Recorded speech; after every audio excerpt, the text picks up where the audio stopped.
ছাব্বিশের চ্যালেঞ্জে বাংলায় কুরুক্ষেত্র। আগামীকাল রাজ্যের 16 জেলায় 152 আসনে ভোট। আর সকাল 7টা থেকে ভোট গ্রহণ শুরু হবে। 29 এপ্রিল দ্বিতীয় দফার ভোট। আর দ্বিতীয় দফায় 7 জেলায় 142 আসনে ভোট এবং নজিরবিহীন ব্যবস্থাপনা। এই 26-এর ভোটে কমিশনের নজিরবিহীন ব্যবস্থাপনা। আর তারই মাঝে আগামীকাল চ্যালেঞ্জ বাংলায় কুরুক্ষেত্র। আগামীকাল রাজ্যের 16 জেলায় 152 আসনে ভোট এবং বিভিন্ন জেলায় কি ছবি, কি ব্যবস্থাপনা, ভোটের আগের দিনের ছবিটা জানতে চাইবো।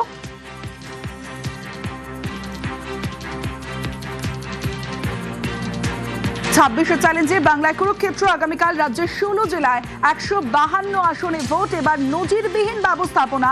এবারের 26-এর নির্বাচনে কমিশনের নজিরবিহীন ব্যবস্থাপনা এবং বিভিন্ন জায়গার ছবি আমরা অবশ্যই দেখব। ভোটের আগের দিনে বিভিন্ন জায়গার ছবি, কারণ সকাল 7টা থেকে আগামীকাল ভোট গ্রহণ। অর্ণব রয়েছে আমার সঙ্গে, অর্ণবের সঙ্গে কথা বলবো। অর্ণব, সকাল 7টা থেকে আগামীকাল ভোট গ্রহণ এবং তার আগের দিনের ছবিটা একটু জানতে চাইবো তোমার মাধ্যমে।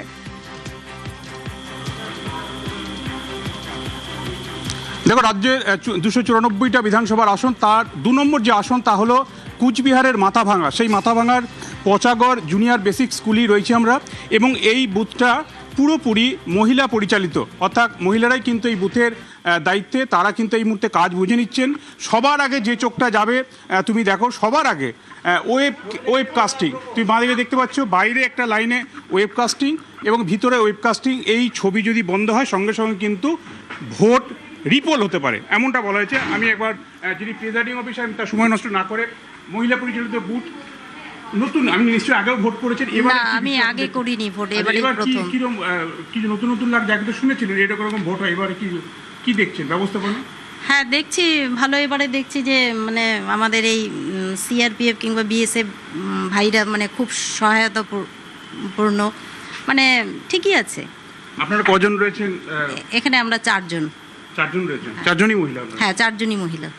আপনার বুথে বোধহয় 133 জনের নাম বাদ গেছে, মানে কত ভোট?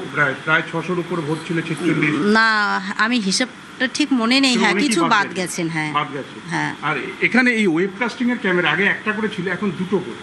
হ্যাঁ, সেগুলি কি সব ঠিকঠাক দেখে নিতে? হ্যাঁ হ্যাঁ হ্যাঁ, ঠিক আর আছে। বিএলও কি সহযোগিতা করছে? হ্যাঁ হ্যাঁ হ্যাঁ, পূর্ণ সহযোগিতা করছেন। হ্যাঁ। ইতিমধ্যে ভিতরেতে ইভিএম রয়েছে, সেইগুলি প্রস্তুতির কাজ চলছে। একেবারেই তাই, নিরাপত্তার কারণে তিনি ভিতরে ঢুকতে তিনি অ্যালাউ করছেন না। কিন্তু যে বিষয়গুলি না বললে এবার সম্ভবত এবারে ভোটটা কম হয়ে যাবে, কারণ অনেক নজিরবিহীন সিদ্ধান্ত। সেই সিদ্ধান্তের মধ্যে আমার ঠিক বাঁদিকে দাঁড়িয়ে রয়েছেন বিএলও, বুথ লেভেল অফিসার। তিনি সারাক্ষণ রয়েছেন এখানে। এই বুথ লেভেল অফিসার তিনি এখানে তো রয়েছে, এই বুথ থেকে 100 মিটার দূরে মাথাভাঙার যে রাস্তা, পাকা রাস্তা, সেখানে কাল তিনি বসবেন এবং সেখান থেকেই ভোটিং স্লিপ তিনি যে দিয়ে এসছেন তাদের হাত থেকে তিনি যাচাই করি তাদের এখানে। আপনাদের কি ইনস্ট্রাকশন দিয়েছে যদি বলেন দর্শকদের? আমাদের স্টেশনে আমরা বাড়ি বাড়ি প্রত্যেকটা ভোটারদেরকে বুথ স্লিপ দিয়ে দিছি, এবং ওরা যখন ভোট দিতে আসবে তখন তাদের স্লিপ আমি দেখব এবং তাদের ভোটার কার্ডটা সঙ্গে নিয়ে আসছি কিনা এটাও দেখব। কোনো চুনের দাগ দেখলাম? হ্যাঁ, চুনের দাগ গতকালেই দেওয়া হয়েছে, কিন্তু বৃষ্টির জন্য হয়তো যা দাগটা কোথাও কোথাও হতো। বেশ, 100 মিটারের লক্ষণ রেখা এবং একের পর এক, যেমনটা অর্ণব তুমি বলছিলে, নজিরবিহীন সিদ্ধান্ত কমিশনের। তারই মধ্যে আগামীকাল রাজ্যের 16 জেলায় 152 আসনে ভোট গ্রহণ রয়েছে। মুর্শিদাবাদের শামশেরগঞ্জ থেকে আমার আরো এক প্রতিনিধি আবির ঘোষাল রয়েছে। আবিরের সঙ্গে কথা বলবো। আবির, মুর্শিদাবাদের শামশেরগঞ্জ অত্যন্ত গুরুত্বপূর্ণ একটা জায়গা এবং যেখানে বাড়তি নজর বলা চলে কমিশনের রয়েছে, আর সেখানে আজকে বিকেলের ছবিটা ঠিক কি?